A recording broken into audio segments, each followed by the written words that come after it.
É com alegria e satisfação que cumprimentamos os nossos amigos e irmãos do portal Escola Dominical com a gloriosa paz de nosso Senhor e Salvador Jesus Cristo. Estamos dando início a mais uma pré-aula, esta ferramenta que o portal Escola Dominical disponibiliza no início da semana, para que os irmãos possam melhor preparar a sua aula da Escola Bíblica Dominical. Leiam a revista das lições bíblicas, assistam a esta pré-aula, leiam também os textos de apoio que nós disponibilizamos no site do portal Escola Dominical. Nós temos lá sempre textos de apoio. Este trimestre é um trimestre um pouco incomum, como houve essa proposta alternativa da CPAD, nós temos ali menos textos de apoio referentes a este assunto aqui, mas os irmãos poderão ali disponibilizar. Também vejam as nossas redes sociais, o Twitter e o LinkedIn.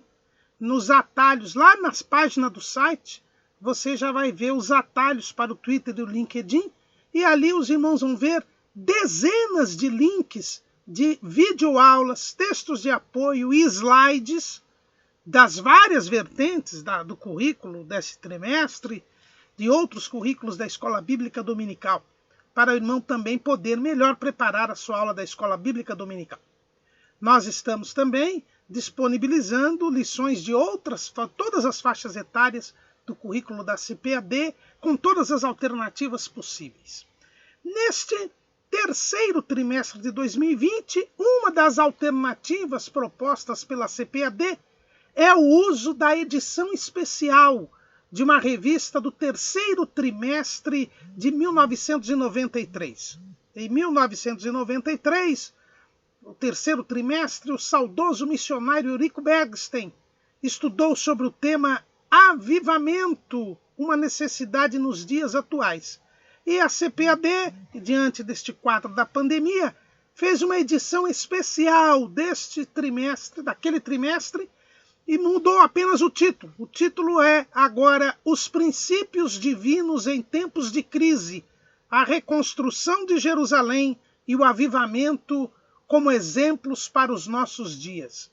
Nós estamos estudando aquele período da formação da comunidade do Segundo Templo, desde o término do cativeiro da Babilônia até o governo de Neemias, e extraindo lições deste período, desta narrativa que se encontra nos livros de Daniel, de Esdras, de Neemias, de Ageu e de Zacarias, extraindo lições a respeito do avivamento. É um estudo de caso, né? Nós estamos estudando um período histórico de Israel e dele extraindo lições sobre o avivamento. E hoje nós vamos começar o segundo bloco do trimestre. Esse segundo bloco vai tratar a respeito da reconstrução do templo. Então, nós tivemos duas lições sobre o que é o avivamento. Agora nós vamos estudar sobre a reconstrução do templo e extrairmos lições a respeito do avivamento. E hoje, na lição de número 3, nós vamos estudar o despertamento renova o altar. Então, o despertamento renova o altar. Nós já vimos na lição passada que o avivamento ele é uma renovação espiritual, né? Os irmãos se lembram, Charles Finney diz que é a renovação do primeiro amor. O John Stott diz que é uma visitação sobrenatural do Espírito de Deus. E Gerhard von Groningen diz que é o retorno ao estado de regenerado. Nestas três definições, nós vemos que o avivamento é uma intensificação da vida espiritual, uma retomada da vida espiritual, uma restauração espiritual, onde os que são fracos se fortalecem, onde os que estavam afastados retornam e onde os incrédulos se convertem. Então esta é a situação do avivamento espiritual. E hoje nós vamos estudar o tema Despertamento Renova o Altar, que é um estudo que está baseado principalmente no capítulo 3 do livro de Esdras. Mas, para nós entendermos o capítulo 3 do livro de Esdras, nós temos que retomar de onde nós paramos no final da lição número 1. E eu falei um pouco disso na lição passada também. Daniel viu que o prazo de 70 anos do profeta Jeremias estava se encerrando. E ele então foi buscar a Deus. Como nós vimos, ele buscou a Deus, orou a Deus, Deus lhe deu uma resposta, mostrando que a redenção de Israel não ocorreria ao término do cativeiro, como Daniel pensava. Na verdade, a redenção de Israel estava ainda projetada para 70 semanas de anos, mas Deus cumpriu a profecia de Jeremias, porque Deus vela pela sua palavra para a cumprir, como ele mesmo havia dito para o profeta Jeremias na primeira visão que o profeta teve. Está lá em Jeremias 1:12. Eu velo pela minha palavra para a cumprir. E de forma milagrosa, Deus fala ao rei Ciro. O historiador Flávio Joséfo diz que Ciro teve contato com as profecias de Isaías a respeito dele, que foram profetizadas centenas de anos antes, e cerca de 400 anos antes, o rei Ciro, cerca de, vamos aqui para não errar, o próprio Flávio Joséfo, ele diz quanto tempo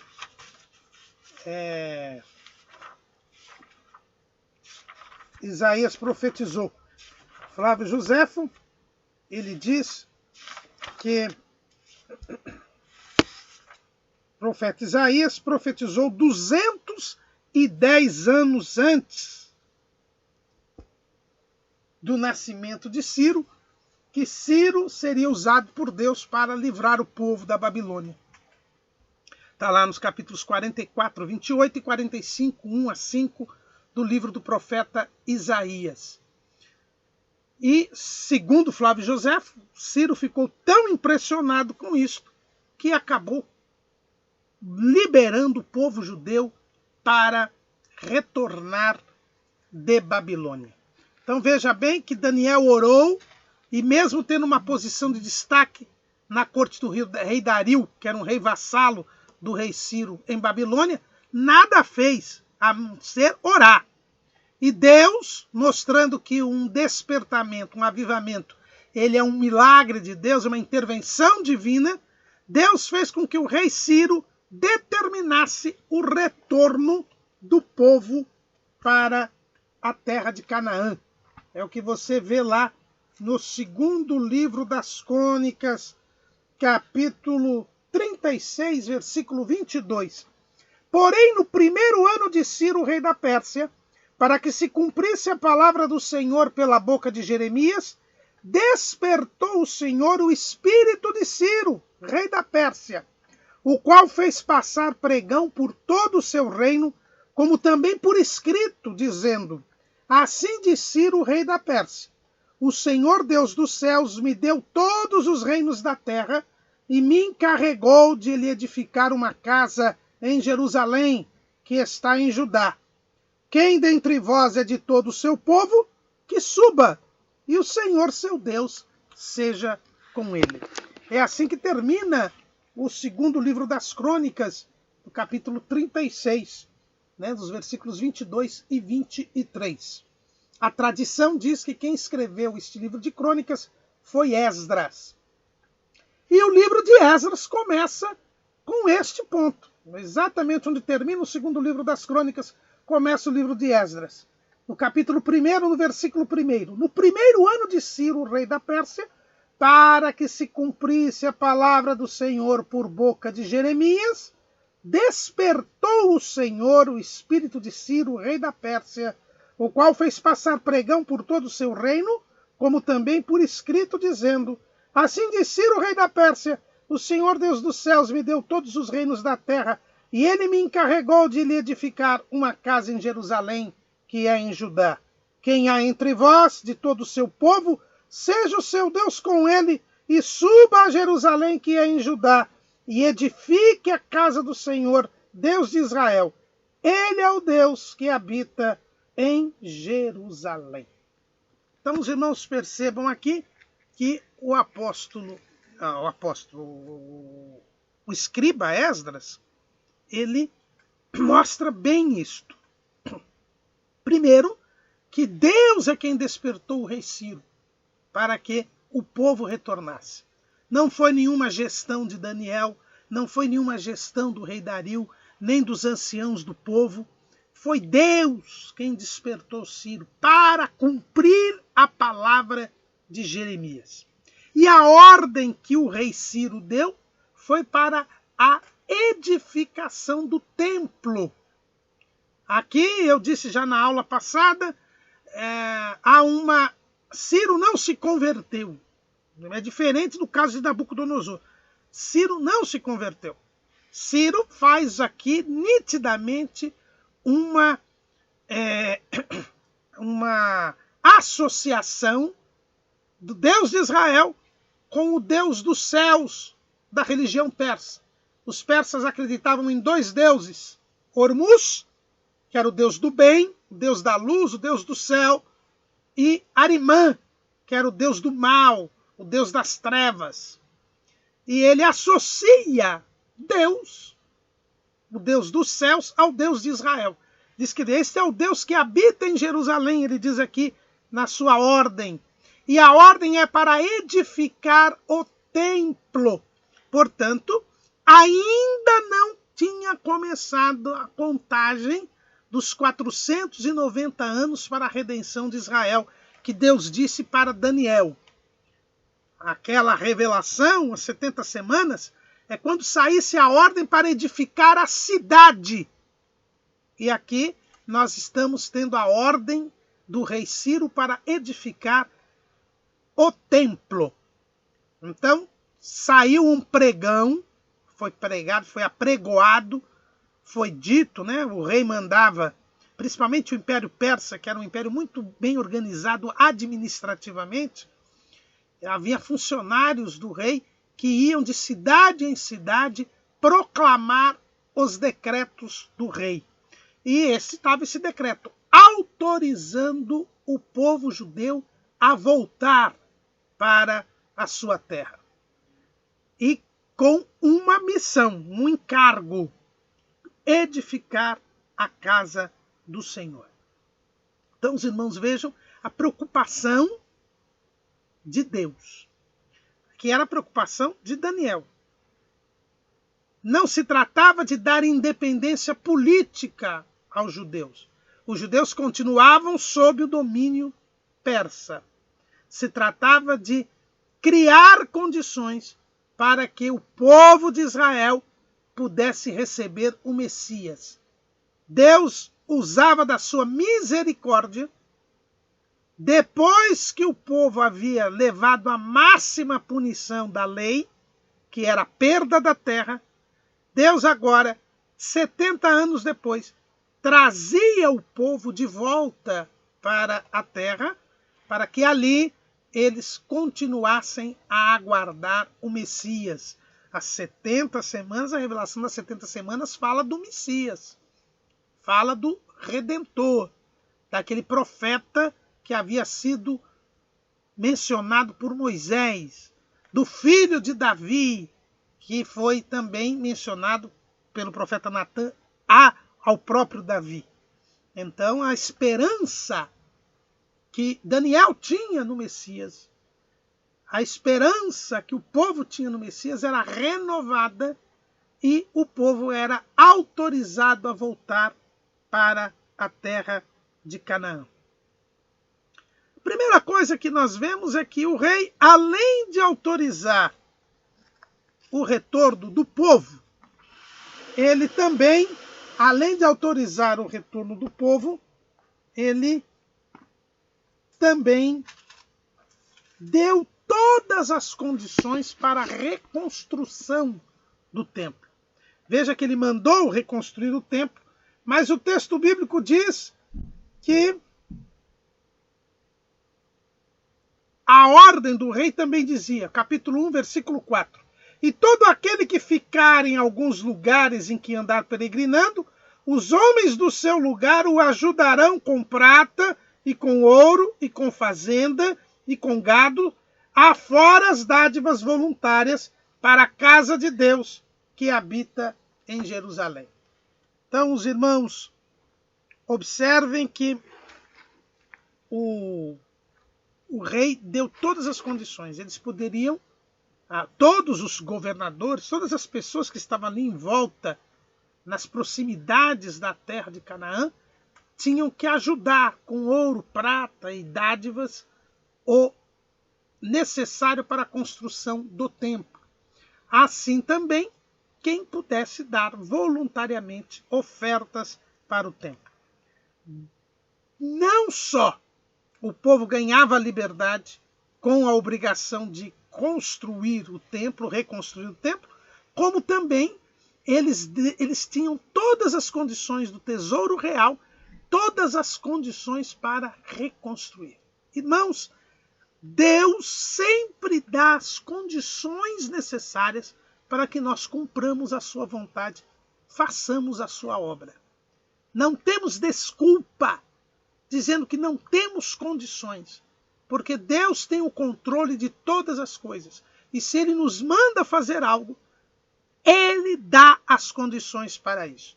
O povo tinha a ordem do rei, que era o dono do mundo da época, porque a potência mundial era a Pérsia naquele momento. Eles tinham a autorização para sair do Império Persa, sair da Babilônia, vir para a terra, e tinham todas as condições materiais para a reconstrução do templo. Mas, apesar disto tudo, o texto bíblico diz que foi a menor parte do povo que retornou. Quando a gente fala no final do cativeiro da Babilônia, nós imaginamos que quando o rei Ciro deu a autorização, todos os judeus voltaram. Não. Em Esdras, capítulo 2, versículo 64, Esdras 2 e 64, o texto bíblico diz assim: toda essa congregação junta foi de 42.360, afora os seus servos e as suas servas, que foram 7.337. Também tinham 200 cantores e cantoras. Então os irmãos percebem aqui que vieram voltaram para Jerusalém cerca de 50.000 pessoas. Só isso. O povo judeu era muito mais do que isso. Mas não foram todos os que voltaram. E por que não foram todos os que voltaram? O cativeiro tinha durado 70 anos. Então havia pessoas como Daniel que estavam 70 anos na Babilônia. Havia pessoas que estavam menos tempo. Porque a primeira leva foi com Daniel. A última leva foi 11 anos depois. Então havia pessoas que estavam ali há 59 anos. Mas há pessoas que haviam nascido em Babilônia. Veja bem, num período de 70 anos, quem tinha menos de 70 anos nasceu na Babilônia. Então, lá na Babilônia, muitos judeus tinham se estabelecido. Porque quando a gente fala em cativeiro, a gente pensa assim que as pessoas eram escravas, que trabalhavam de graça para os seus senhores, como foi aqui a escravidão negra no Brasil. Não. Eles estavam cativos, mas eles foram levados para a Babilônia, porque eles saíram da terra, mas ali eles tinham uma liberdade. Para quê? Para estabelecer seu comércio, cultivar suas culturas, né? Criar seus animais, enfim. As pessoas viviam ali. Então muitas pessoas se estabeleceram ali, nasceram ali em Babilônia. Estavam estabelecidas, tinham seu patrimônio, tinham a sua vida, as suas famílias, as suas posições sociais. E largar tudo aquilo para ir para uma terra que não tinha nada. Começar tudo do zero. Única e exclusivamente porque eles pertenciam a um povo que tinha assumido um compromisso com Deus. Muitos não trocaram o bem-estar material, a situação estabelecida, para irem para Babilônia, para irem para a terra de Canaã. Veja que algumas pessoas, como o próprio Daniel não voltou. Agora, Daniel não podia voltar. Por quê? Porque Daniel exercia uma função governamental. Ele tinha um emprego ali. Então ele não tinha como voltar. Até também era uma pessoa de uma idade já muito avançada e não tinha como voltar. Mas outras pessoas poderiam ter voltado, mas tinham que deixar tudo. Aqui existe um paralelo, irmãos. Os judeus que deixaram Babilônia e voltaram para a terra de Canaã, deixando tudo, eles repetiram o que fez o patriarca Abraão. Quando Deus chamou Abrão, ele se chamava Abrão ainda, a ordem de Deus foi: sai-te da tua terra, da tua casa, da tua parentela e da tua casa, e vai para a terra que eu te mostrarei. Abrão teve que largar tudo em Ur dos Caldeus. Levou, logicamente, as suas coisas, seus animais, seus escravos, seus familiares, levou até o Ló, que não devia levar, mas deixou tudo, porque teve fé. É isso que diz o escritor aos Hebreus, lá em Hebreus, capítulo 11, versículo 8. Pela fé, Abraão, sendo chamado, obedeceu, indo para um lugar que havia de receber por herança, e saiu sem saber para onde ia. Aqui os judeus tiveram que ter a mesma atitude de fé do seu patriarca. Atender ao chamado de Deus. Veja que o próprio rei Ciro diz que o Senhor Deus do céu o encarregou de construir uma casa em Jerusalém. O Senhor Deus dos céus me deu todos os reinos da terra e ele me encarregou. Então era um chamado divino feito através do rei Ciro. Agora as pessoas deveriam confiar em Deus. E 50 mil pessoas voltaram. Veja que na primeira leva de pessoas que foi das pessoas que foram para Babilônia, já era mais de 10 mil pessoas. Só na primeira leva, naquele tempo. Agora, 70 anos depois, só 50 mil voltam. Não havia uma ordem, obrigação de voltar. Ciro apenas autorizou voltar. Então, os irmãos devem refletir sobre isso. É algo que a gente não pensa. Foi a menor parte que atendeu ao chamado. Foi a menor parte que compreendeu que tinha um papel como povo de Deus, de ser o povo santo, o reino sacerdotal. Muitos preferiram ficar na terra estrangeira. Muitos não quiseram assumir a sua condição de propriedade peculiar de Deus dentre os povos. O avivamento exige fé. Sem fé é impossível agradar a Deus, porque é necessário que creiamos que Deus existe e que é galardoador dos que o buscam. É o que está lá em Hebreus 11:6. Esses 50 mil judeus que voltaram, deixando tudo o que tinham ou que não tinham. Particularmente, nós pensamos que boa parte desses 50 mil não tinham nada lá na Babilônia. Então não tinham o que perder. E resolveram atender ao chamado do rei Ciro para ter uma melhor oportunidade. Só existe avivamento quando nós nos desprendemos das coisas desta vida e priorizamos o nosso papel espiritual. Aqueles 50 mil judeus que voltaram, eles voltaram porque eles tinham consciência de que mais importante do que o patrimônio que eles tinham, que a posição social que eles tinham, era fazer a vontade de Deus e assumirem o papel que Deus havia destinado a Israel na humanidade. É ser o povo santo e o reino sacerdotal. E quando eles chegam a Canaã, nós temos aqui um milagre.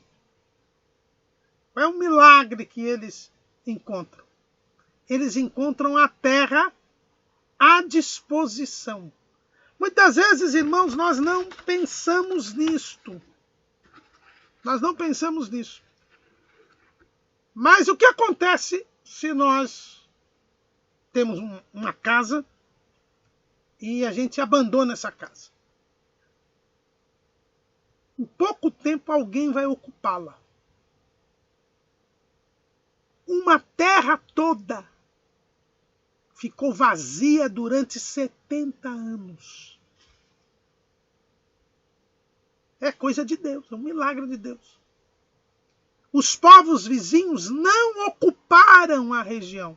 Quando o povo chegou, o povo viu as cidades em ruínas, logicamente, depois de 70 anos, além dos babilônios terem destruído as cidades, elas ficaram abandonadas.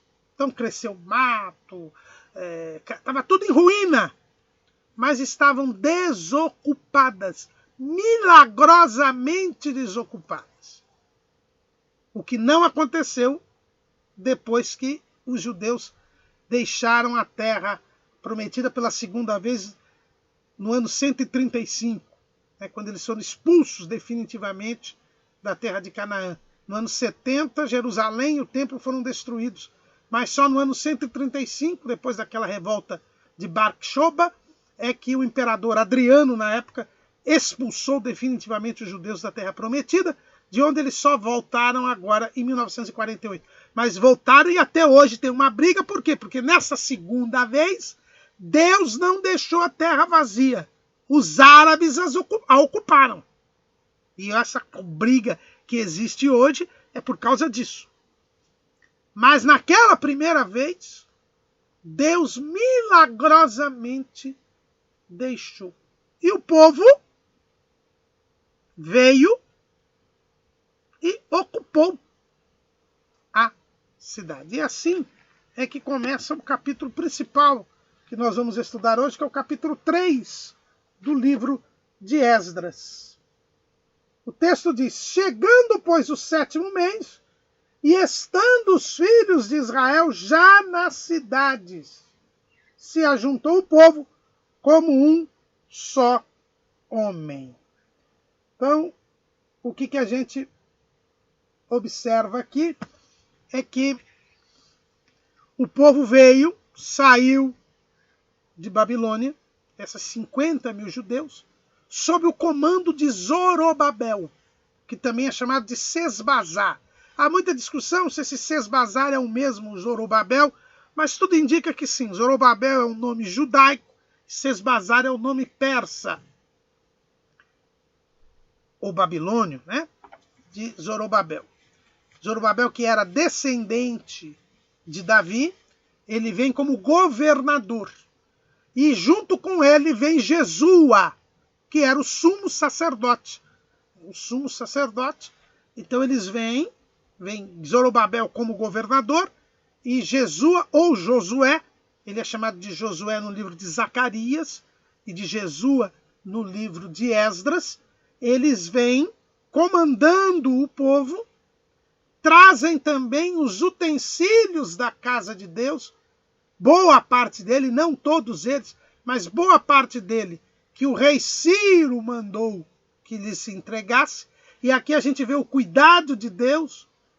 Quando houve a destruição do templo, milagrosamente também, os babilônios conservaram aqueles utensílios e levaram para a Babilônia. Lá eles ficaram 70 anos. Só uma vez mexeram neles, que foi Belsazar, o neto de Nabucodonosor, que mexeu naquele banquete, que usou algum daqueles utensílios e pagou caro por isso, porque morreu naquela mesma noite. E esses utensílios foram guardados de novo e depois agora são restituídos ao povo judeu, ao cuidado que Deus tem com seus utensílios do seu templo. E isto nos mostra uma lição espiritual. O cuidado que Deus tem com cada um de nós. Que cada um de nós somos o seu templo. Cada um de nós somos uma peça da igreja, que é a casa de Deus.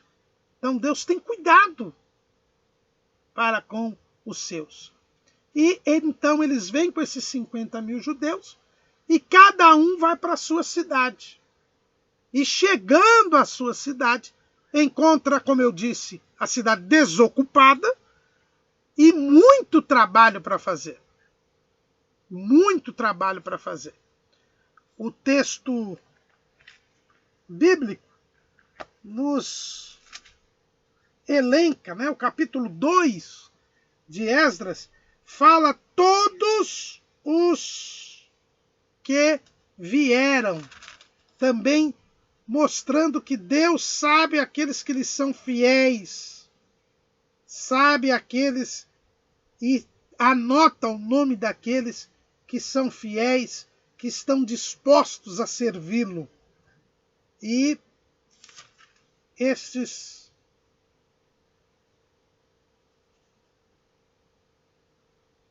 que vieram e que foram contados, como eu disse para os irmãos, chegaram às suas cidades. O texto diz lá em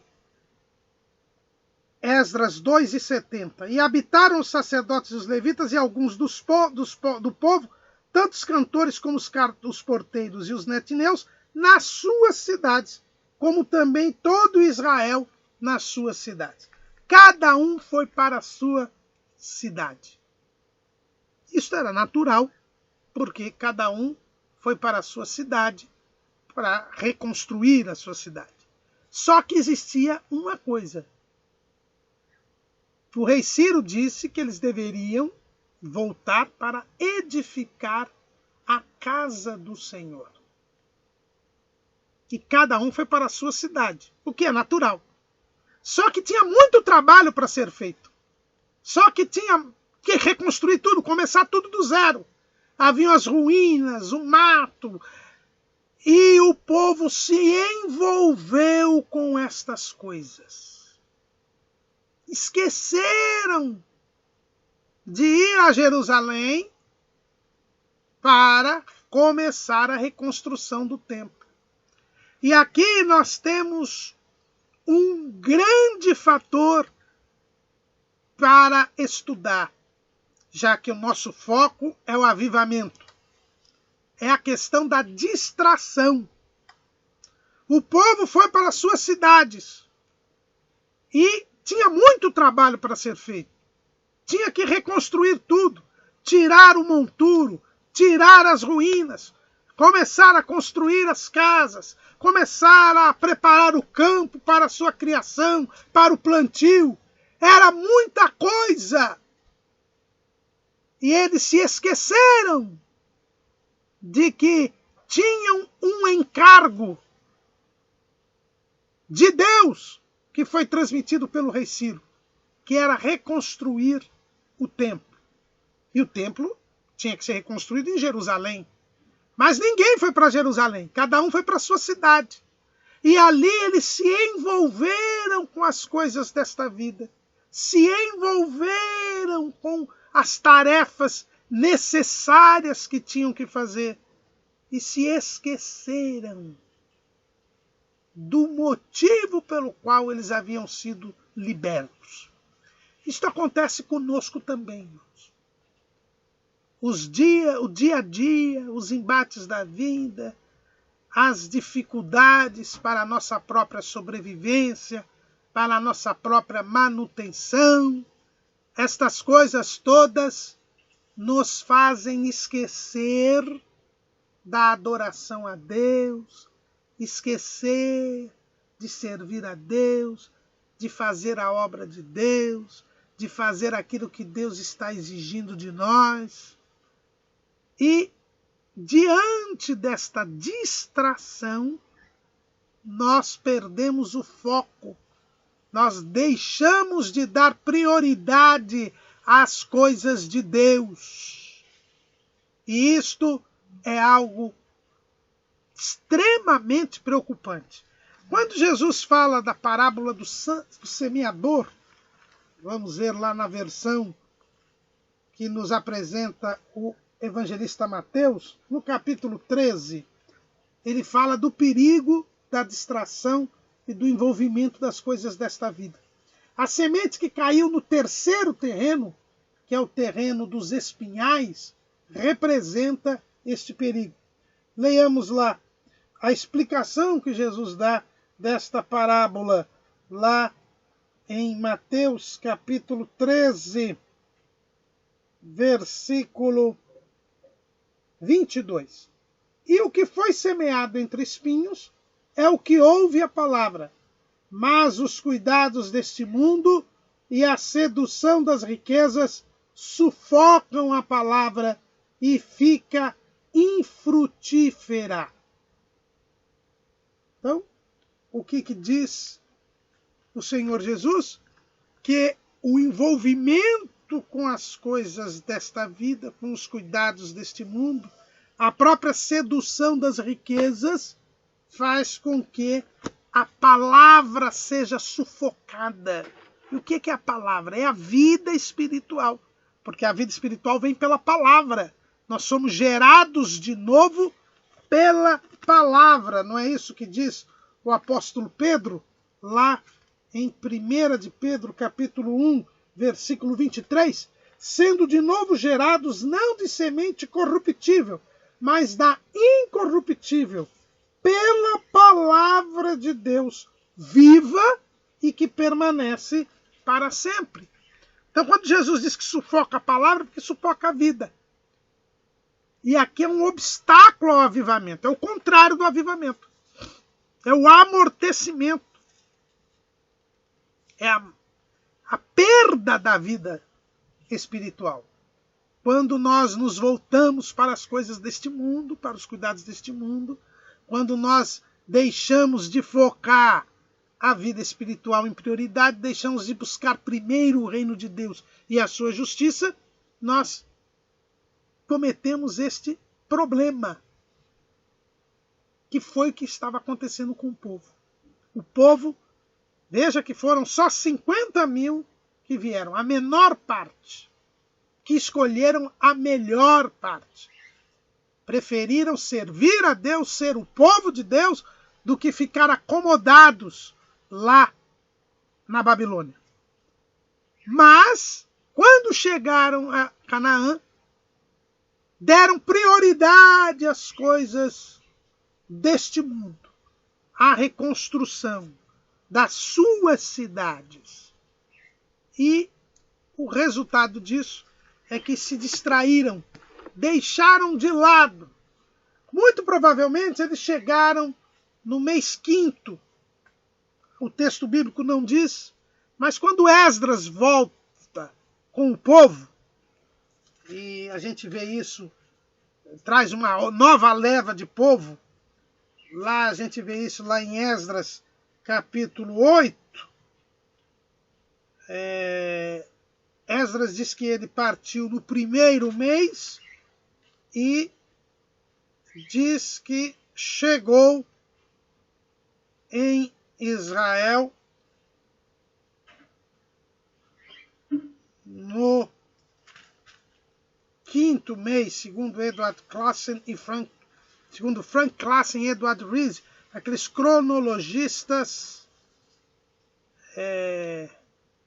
dizem que ele levou 4 meses para ir. Então, a verdade é que deve ter sido mais ou menos esse mesmo período que aconteceu na primeira leva, assim como na segunda, que é descrita aqui por Esdras. Então eles estavam já uns 2 meses envolvidos com as coisas desta vida. E nada de pensar no tempo. Nada. Aí o que acontece? Deus age. Deus age. Olha o que a gente vê lá em Esdras, capítulo 3, versículo 3.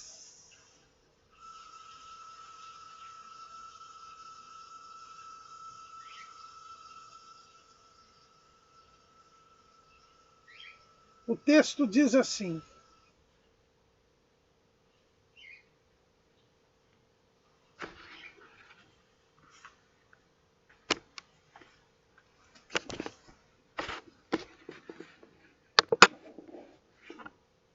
em Esdras 3:3, os irmãos veem: e firmaram o altar sobre as suas bases, porque o terror estava sobre eles, por causa dos povos das terras. E ofereceram sobre eles holocaustos ao Senhor, holocaustos de manhã e de tarde. O que nós percebemos aqui? É que quando eles estão envolvidos com as coisas das cidades, com as coisas deste mundo, já há alguns meses, segundo Edward Rees e Frank Classen, há 2 meses aproximadamente, o que acontece com o povo? Eles são aterrorizados. Eles são aterrorizados com a notícia dos povos das terras. Os povos vizinhos, que não ocuparam a terra de Canaã, porque Deus não permitiu, quando notaram que chegou esse povo e ocupou as terras, eles não ficaram contentes.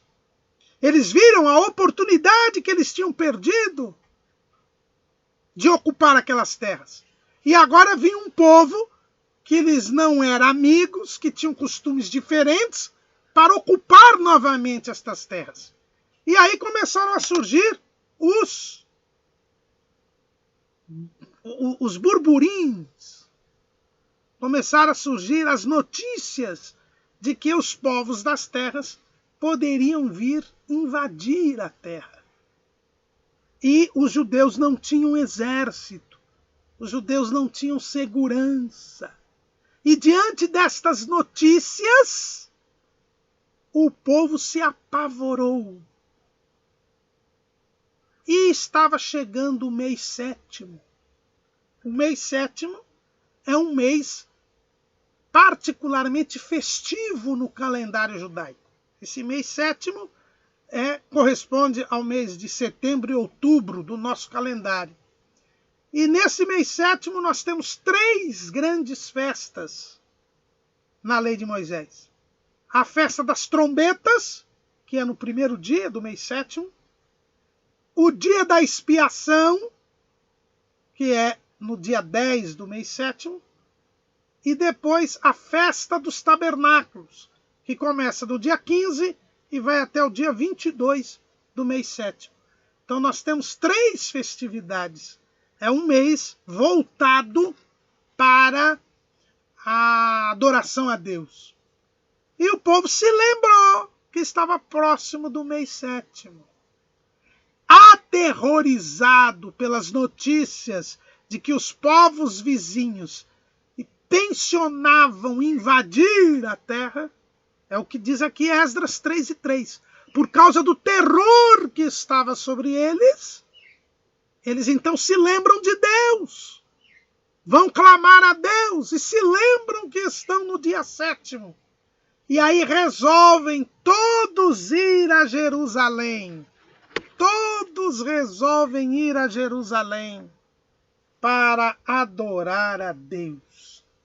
É o que diz o texto de 3:1 de Esdras. Chegando, pois, o dia 7º, e estando os filhos de Israel já nas cidades, se ajuntou um povo como um só homem em Jerusalém.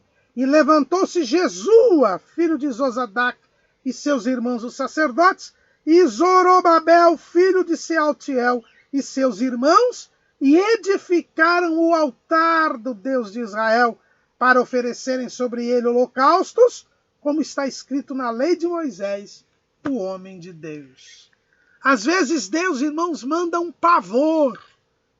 Às vezes Deus cria uma circunstância aterrorizante para o povo se lembrar que Deus existe, para o povo buscar a Deus. Quantas vezes isso já não aconteceu na minha e na sua vida?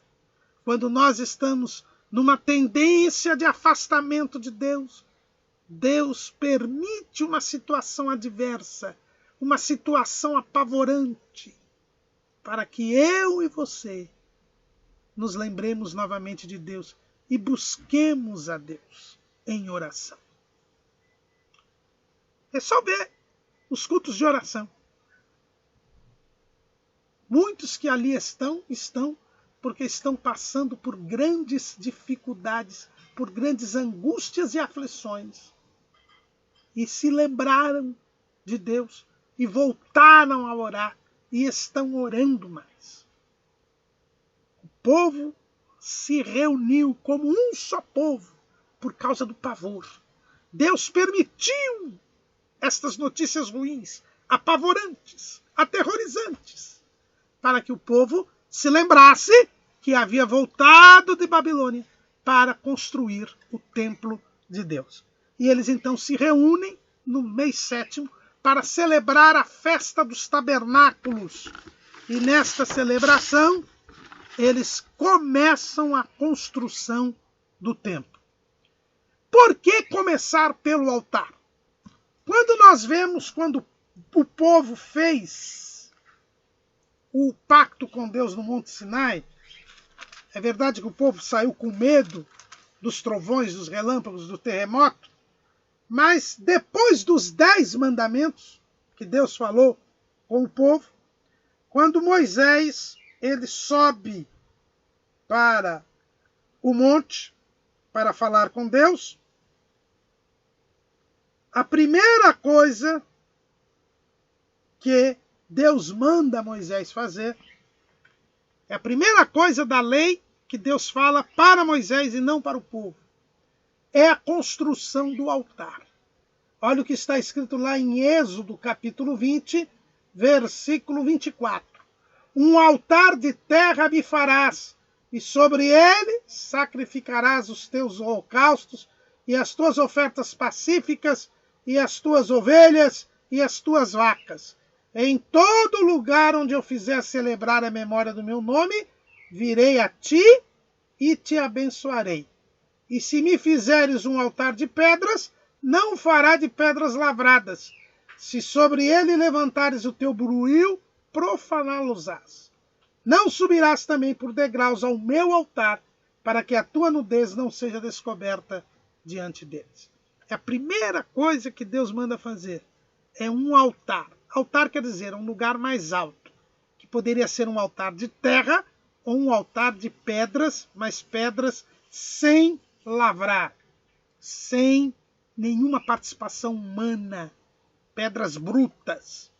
Foi num altar deste que Israel se comprometeu a cumprir a lei, como nós vimos na lição número 1, o chamado Pacto Palestiniano, né? Nós não demos o nome dele na lição número 1, estamos falando agora, é assim que os teólogos chamam, lá em Josué, no capítulo 8, quando o povo vai para o Monte Ebal, o Monte Gerizim, para falar as maldições e as bênçãos da obediência da lei,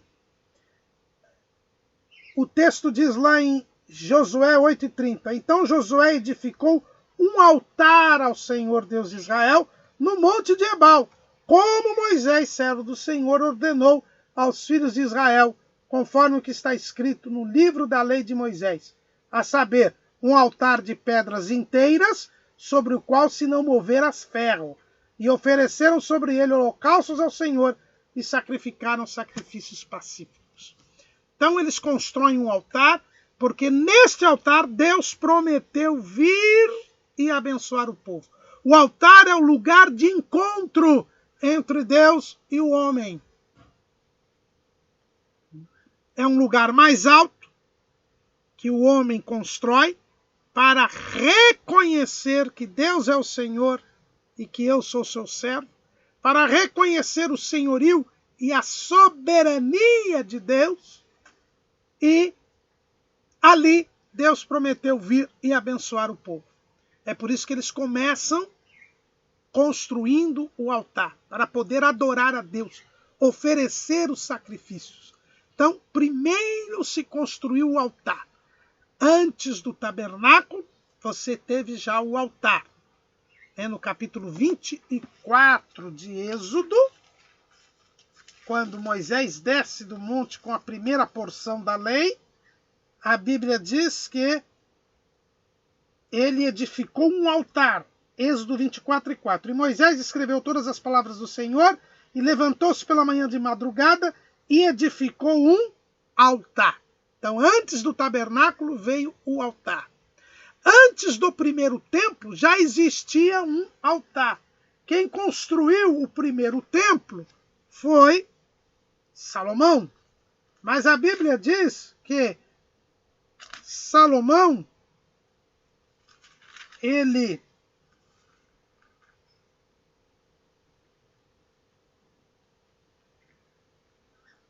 capítulo 3, versículo 3. E Salomão amava ao Senhor, andando nos estatutos de Davi, seu pai, somente que nos altos sacrificava e queimava incenso. E foi o rei a Gibeão para lá sacrificar, porque aquele era o alto grande. 1000 holocaustos sacrificou Salomão naquele altar. E em Gibeão apareceu o Senhor a Salomão de noite em sonhos e disse-lhe Deus, pede o que quiseres que te dê.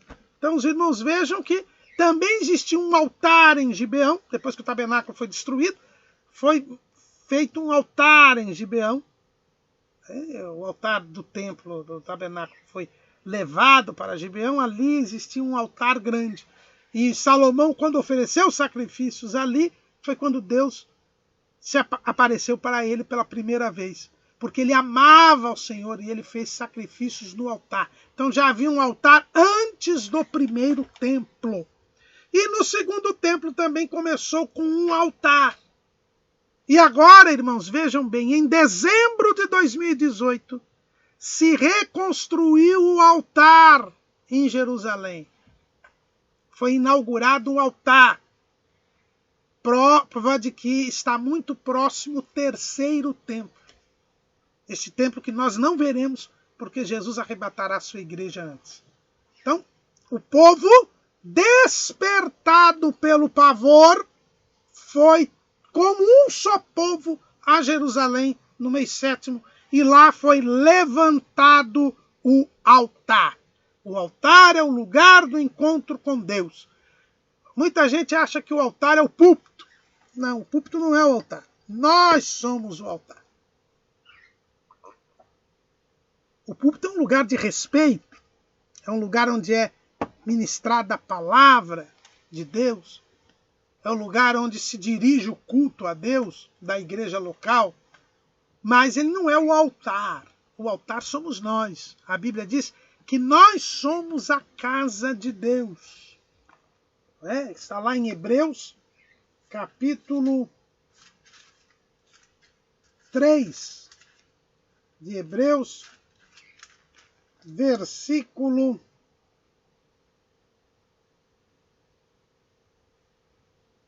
4. Mas Cristo como Filho sobre a sua própria casa, a qual casa somos nós, se tão somente conservarmos firme a confiança e a glória da esperança até o fim.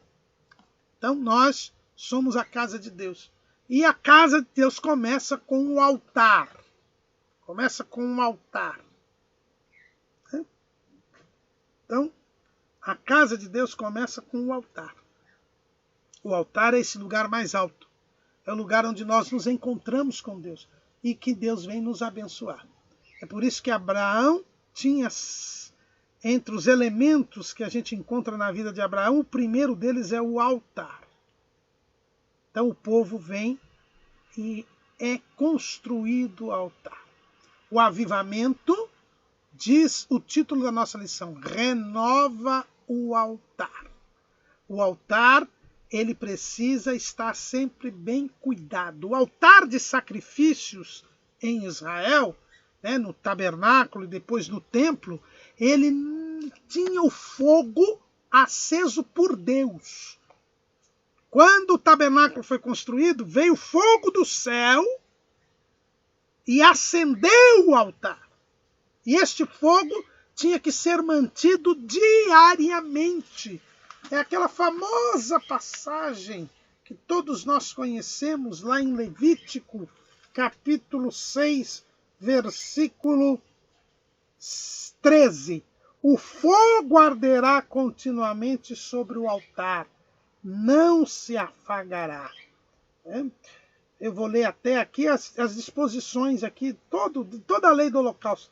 Lá em Levítico 6 e 8. Falou mais o Senhor a Moisés, dizendo, dá ordem a Arão e a seus filhos, dizendo, esta é a lei do holocausto. O holocausto será queimado sobre o altar toda a noite até pela manhã, e o fogo do altar arderá nele. E o sacerdote vestirá sua veste de linho, e vestirá as calças de linho sobre a sua carne, e levantará a cinza, quando o fogo houver consumido o holocausto sobre o altar, e a porá junto ao altar. Depois despirá suas vestes, e vestirá outras vestes, e levará a cinza fora do arraial, para um lugar limpo. O fogo, pois, sobre o altar arderá nele, não se apagará, mas o sacerdote acenderá lenha nele cada manhã, e sobre ele porá em ordem o holocausto, e sobre ele queimará a gordura das ofertas pacíficas.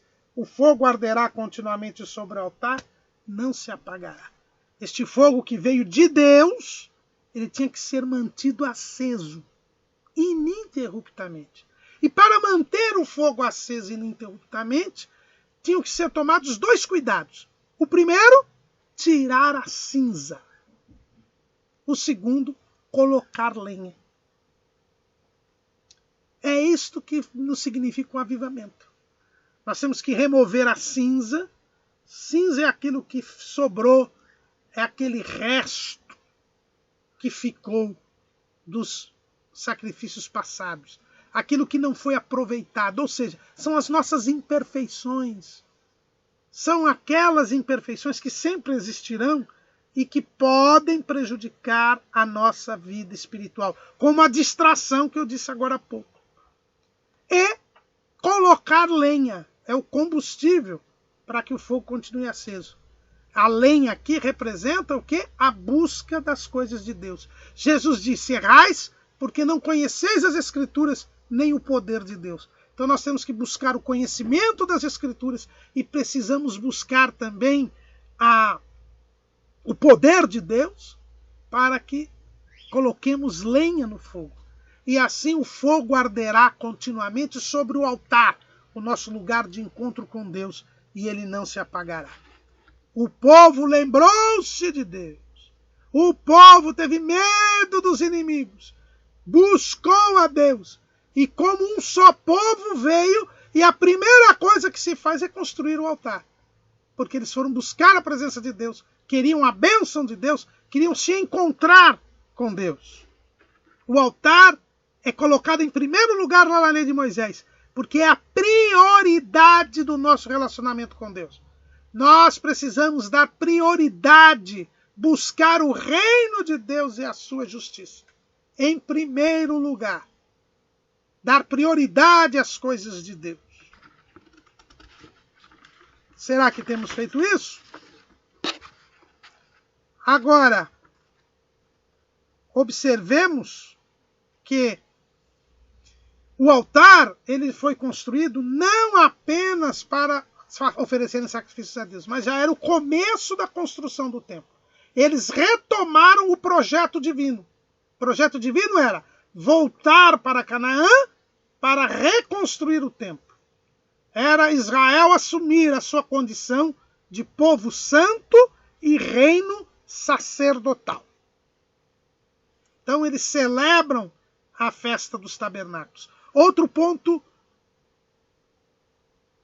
que se deve colocar aqui, é digno de nota, é que o povo se ajuntou como um só povo. É a união. Não há avivamento sem união. O povo de Deus ele tem que estar em união. O Salmo 133 diz, ó, quão bom e quão suave é que os irmãos vivam em união, porque ali o Senhor ordena a bênção e a vida para sempre. Onde não há união, o Espírito Santo não atua, não há comunhão com Deus. O propósito da salvação é fazer com que eu e você sejamos um com Deus, assim como Jesus é um com o Pai. Está lá em João, capítulo 17. Evangelho segundo escreveu João, capítulo 17, versículo 21.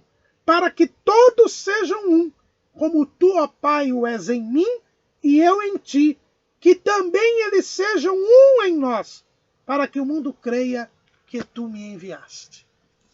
Então a união é necessária. E o povo se uniu. E o povo demonstrou fé. Por quê? Porque todo mundo foi para Jerusalém. Não ficou ninguém guardando as cidades. E havia os rumores de que os inimigos viriam. Ora, se os inimigos vêm, eu não vou deixar a cidade abandonada.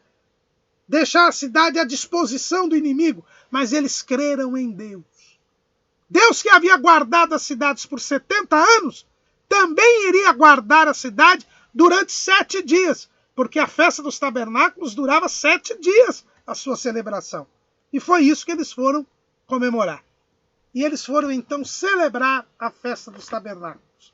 E o texto diz que eles começaram a oferecer holocaustos ao Senhor e alguns trouxeram dinheiro para que fossem contratados profissionais de Tiro e de Sidom para trazer madeira para a construção do templo. É o que está escrito em Esdras 3 e 7. Deram, pois, o dinheiro aos cortadores e artífices, como também comida e bebida e azeite aos sidônios e aos tírios, para trazerem do Líbano madeira de cedro ao mar, para Jope, segundo a concessão que lhes tinha feito Ciro, rei da Pérsia. Então, a reunião não era apenas para celebrar a festa dos tabernáculos, nem para construir o altar. Eles já estavam tomando providências para reconstruir o templo. Eles assumiram que estavam distraídos e agora havia um avivamento. O avivamento fez com que eles retomassem o projeto de Deus. Eles estavam empenhados em servir a Deus. E aqui nós vemos que quando há o empenho, também há contribuição financeira. O povo também contribuiu financeiramente para a execução da obra. Contribuição financeira vem quando há um verdadeiro avivamento. Hoje nós vemos muitas pessoas preocupadas em arrancar dinheiro do povo e criam uma série de engodos para poder lucrar. Mas quando nós estamos pregando a palavra de Deus, quando nós estamos mantendo fogo no altar, a contribuição financeira vem. Aqui está o exemplo. A contribuição financeira vem. Outro ponto que nós devemos aqui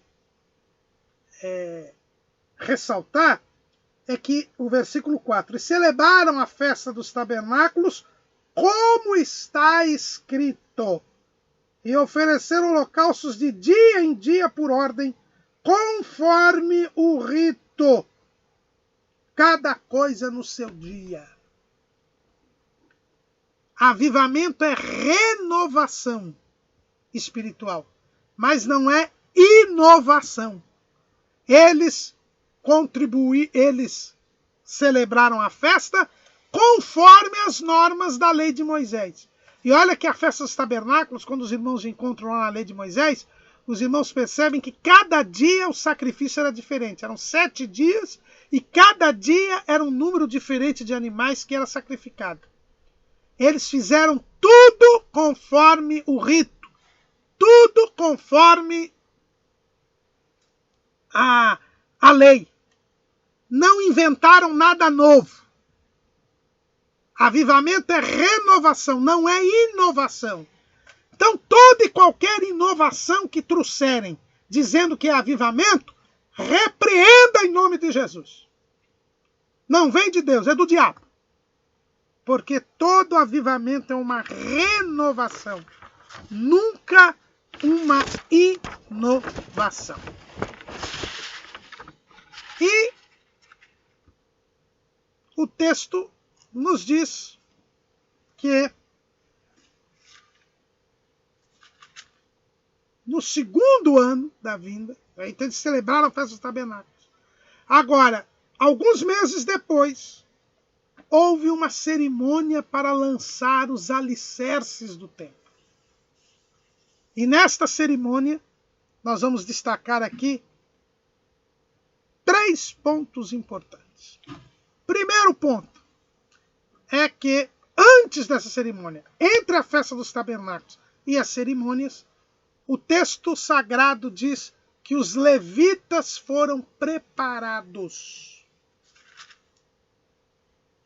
Lá no capítulo 3 de Esdras, no versículo 8, a parte final diz: e constituíram levitas da idade de 20 anos e daí para cima, para que aviassem a obra da casa do Senhor. Eles prepararam os levitas que tinham vindo de Babilônia, que não conheciam o serviço do templo, que não sabiam fazer as coisas do templo. Eles foram preparados, inclusive, e levita não é só músico, e eles foram preparados para a cerimônia de lançamento da pedra fundamental do templo. Isso mostra que é a necessidade de preparo para se fazer a obra de Deus.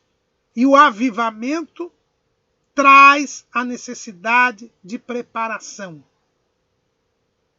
Um povo avivado se preocupa em preparar os seus obreiros. Segunda coisa, no dia da festa houve uma manifestação de alegria.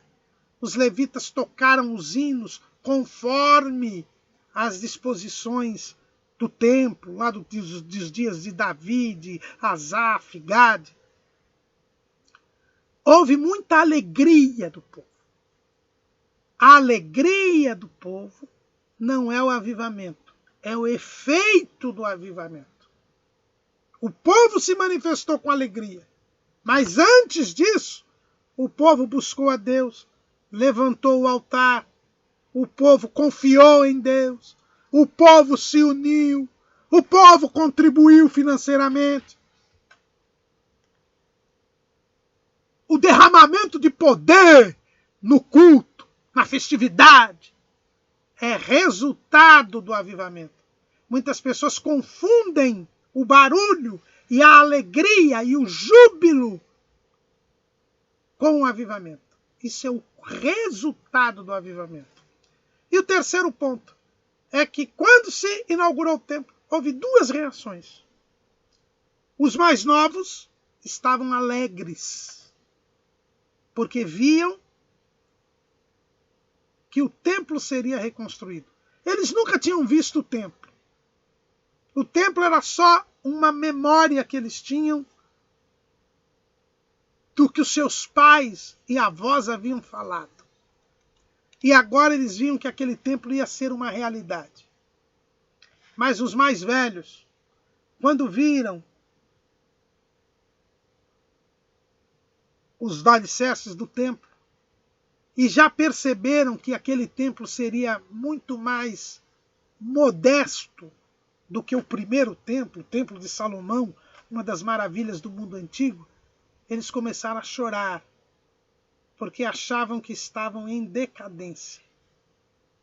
Porque viram que o templo anterior era mais bonito, mais majestoso do que o novo templo. E aqui nós temos uma lição que não podemos esquecer.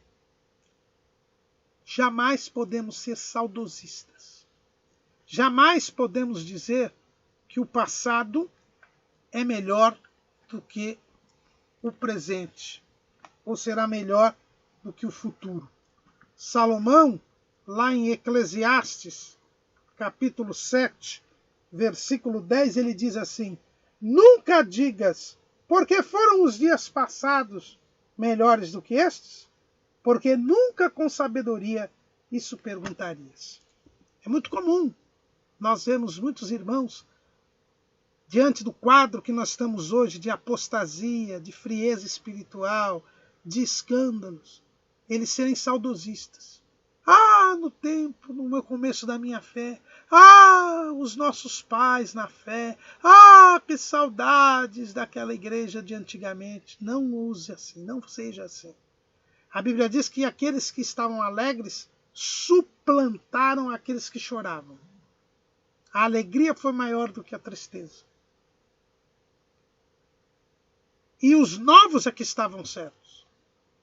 Porque o começo, a reconstrução do templo, porque a reconstrução de Jerusalém, dentro da revelação que Deus tinha dado a Daniel, seria o início do tempo para a salvação de Israel, para a vinda do Messias. Toda esta frieza espiritual que nós vemos hoje, todos os escândalos, toda a apostasia, todo o cumprimento dos sinais, Jesus disse para chorar? Não, ele disse assim: quando estas coisas estiverem acontecendo, levantai as vossas cabeças, porque a vossa redenção está próxima. Isso não é motivo para ficarmos tristes ou queremos voltar ao passado. Isto é sinal que o futuro glorioso que nos está prometido está mais próximo. Então os dias de hoje são melhores do que os de antes. Há um aumento da iniquidade. Há um aumento da frieza espiritual. Há o esfriamento do amor de quase todos. Mas estamos com a nossa redenção mais próxima. E a oração da igreja é: ora vem, Senhor Jesus. E se Jesus está próximo, mais próximo, se a sua vinda é iminente, isto é motivo de alegria e não de tristeza.